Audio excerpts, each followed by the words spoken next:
دغه یو رشپیلې مکېږي او هغلته نیمه رشپیلې څه شی دی رشپیلې؟ ښه دې ته رشپیلې وایي یو بوجۍ غنم چې کله څوک راوړي او دلته میده کړي بیا په دې باندې تاسو ته یو رشپیلې وړه ترې اخلئ یو رشپیلې وړه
مینه ولسوالۍ د شپولې په کرايه کې چې دلته تاسو وینئ د ژرندې ته راننوتم اوس خو په غونډو ولسوالیو کې چې ما لیدلي د مشینو سیستم دی چې هغه په تیلو سره چلیږي خو دلته اوس هم هغه پخوانۍ ژرنده چې په دې باندې به زمونږ هغه نیکونو د هغې وخت نه د غنم جوار میدولو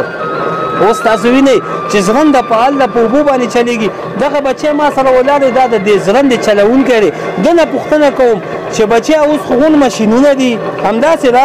او اوس هم دغه د اوبو ژرنده ما ولیده دا په هلته دغلته تاسو په څه حساب سره په کوم قیمت سره په پیسو باندې خلکو ته دا غنم او جوار میدوئ یا نه د غنمو بدله ترې اخلئ پیسو یې مړه کوو او د غنمو په بدله یې مړه غنمو په بدل کې څومره غنمو په بدل کې ته یو څه شی اخلئ تاسو که حساب ماته ووایئ دغه یو رشپیلې مکېږي او هغلته نیمه رشپیلې څه شی دی رشپیلې